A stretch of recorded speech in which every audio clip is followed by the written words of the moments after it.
যে আমরা যার যার জায়গা থেকে আমাদেরকে প্রতিবাদ করা লাগবে। কথা বল ঠিক কিনা? আমরা কোনো ক্ষতি চাই না, বয়কটের নামে চুরি ডাকাতি চাই না। কথা বল ঠিক না? ইসরায়েলের পণ্য, ভারতের পণ্য আমরা বয়কট করব, আমরা এটাই মানের দাবি।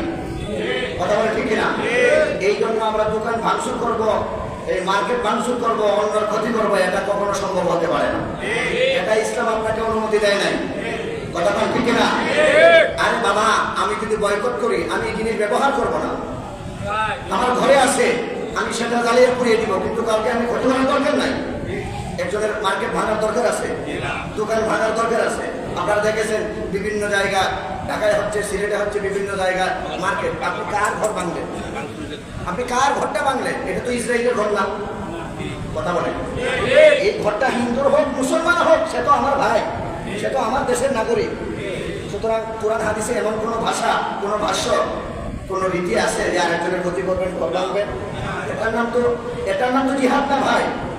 তাহলে আমরা তো তাদের মতো হয়ে গেলাম। কথা বল ঠিক না? সুতরাং আমি অনুরোধ করব, একজন নগণ্য খাদিম হিসেবে অনুরোধ করব যে আমরা বয়কটের নামে যেন ক্ষতি সাধন না করি, আমরা যেন কারো দোকানপাট ভাঙচুর না করি। হ্যাঁ, দেখেন দোকানপাট ভাঙচুর করতে গিয়ে, মিছিল করতে গিয়ে, বিক্ষোভ করতে গিয়ে, হ্যাঁ, বাটা জুতা চুরি করে নিয়ে গেছি। চিন্তা করেন বাঙালি।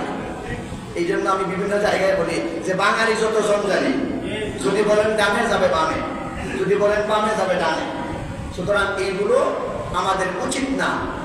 একবার দুইবার আচ্ছা, কষ্ট নিয়েন না মনে। ঠান্ডা পানি, এই যে আমরা সেভেনা, স্প্রাইট, কোকা-কোলা, আরো যত ঠান্ডা পানীয় আছে, এগুলো না খাইলে কি কোনো সমস্যা? খাইলে আরো ক্ষতি। কথা বলেন, ডাক্তারের কথা আমি বলতেছি, খাইলে আরো ক্ষতি। এটা আপনারা দেখেছেন, এটার মধ্যে একটা অ্যালকোহল থাকে, কেমিক্যাল থাকে, যেই পানিটা ব্যবহার করার পরে আপনার হৃদের ভিতরে, আপনার পাকস্থলীতে বিভিন্ন সমস্যা দেখা দেয়। এটা পরীক্ষা করা, এটা কিন্তু পরীক্ষা করা। খোদার কসম, আমি হাতে ধরে পায়ে ধরে বলছি, আপনারা কিছুদিনের জন্য, আমি বলবো না যে ছেড়ে দেন, এটা আপনার ইচ্ছা, আপনার স্বাধীনতা, কিন্তু ছাড়লে খাওয়াটা কি ওয়াজিব আর ফরজ? কথা বলেন না? আপনি 1 লিটার ঠান্ডা খান আর 1 গ্লাস টিউবওয়েলের পানি খান, দেখবেন টিউবওয়েলের পানি আর ঠান্ডায় কোনো মিল নাই, দিন রাত তফাৎ।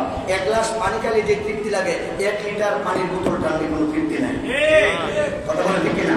তাহলে এটা হচ্ছে মনের সাথে জিহাদ, বয়কট, যে আমি ঠান্ডা পানি খাবো, যে কোনো অ্যালকোহল পানি হোক, এটা আমরা বর্জন করবো। ইনশাআল্লাহ পারবো না?